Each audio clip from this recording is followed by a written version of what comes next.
The beginning of our adventure and the truck beds come in from being painted in a giant conveyor of an assembly line where they drop through the roof onto the manufacturing floor. As the name implies, they are all automated and run along magnets that are embedded inside. You'll notice the lights on the top turn to green when it starts to move as opposed to blue waiting for signal, and then it should. There's sensors in the corner on this side as well as the other side, so if it starts coming where someone is standing, a few points around the facility where these can plug in and charge up.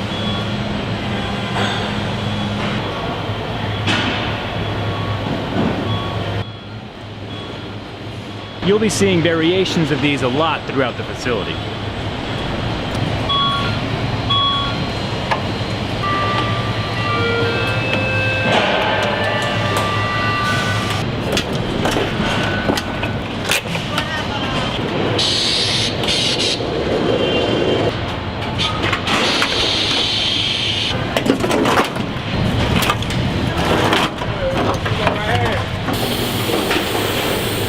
It's interesting that the moonroof actually comes in through the front windshield before being lifted up and attached into place.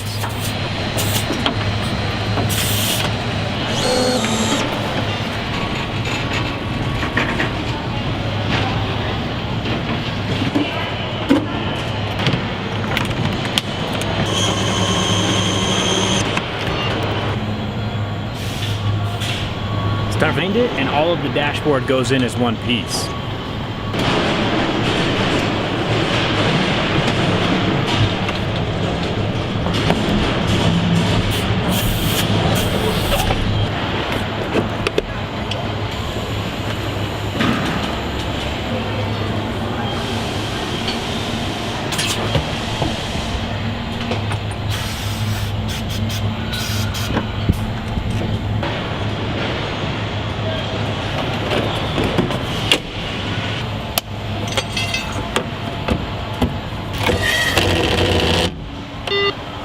Mounting the windshield is actually a process all of its own.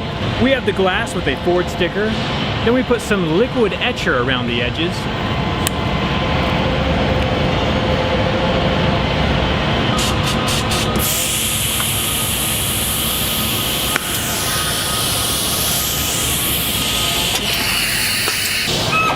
With the rear view mirror installed, we move it over to the large windshield installing arm,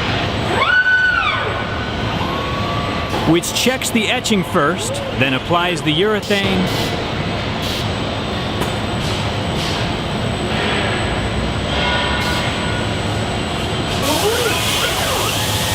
and swings it around to the truck and adheres it to the truck using lasers to make sure everything is correct.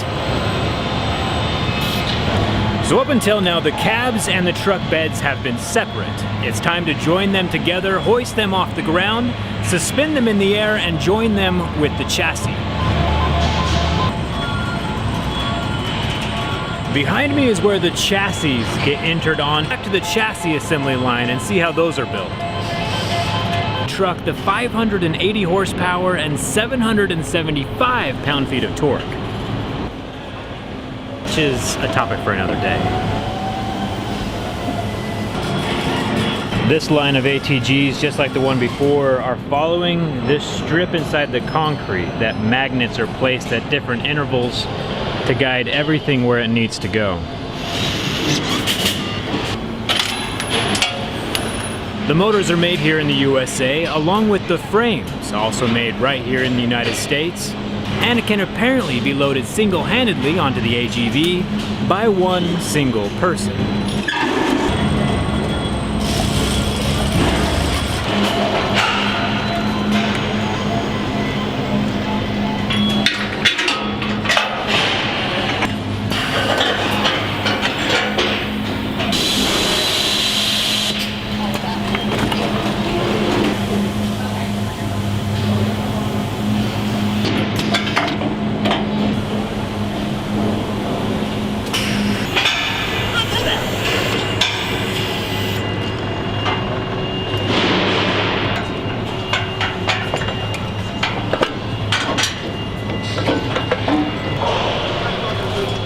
Normally you would assume that the pre-bent metal conduit lines are for gasoline or fuel lines, but this time around is for coolant to provide cooling for both the front and rear motors as well as the battery pack, since batteries are like humans and like to operate in the same temperatures that humans do.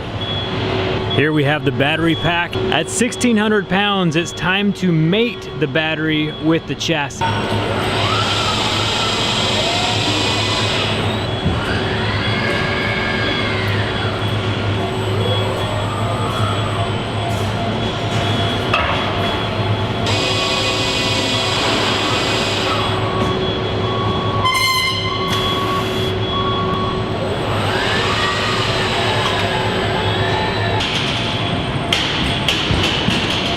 One of my favorite machines in this whole facility is this guy. Dual twin robots that actually photograph every single connection made on the chassis to verify if things have been connected correctly. If anything looks even slightly out of place, they will let an operator know to double check. It's a lot easier to check and verify the connections before it gets joined up with the body. After we're finished,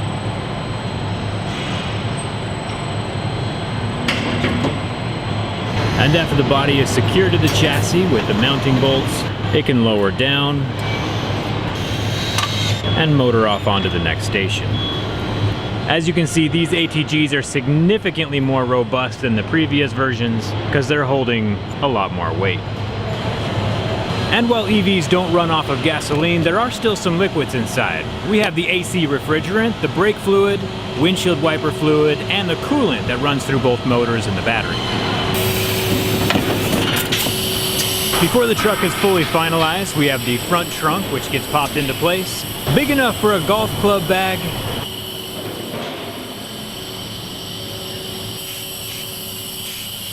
And with a few power outlets of its own. And of course, every truck needs tires.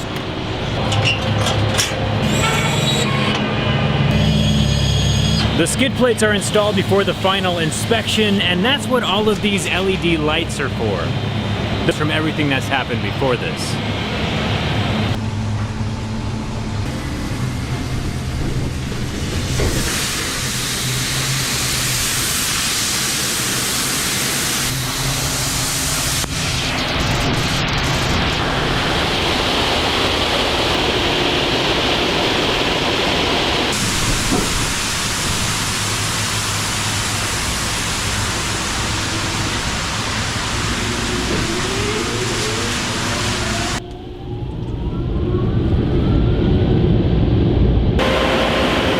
To 80% in less than 30 minutes. The sound you hear behind me is the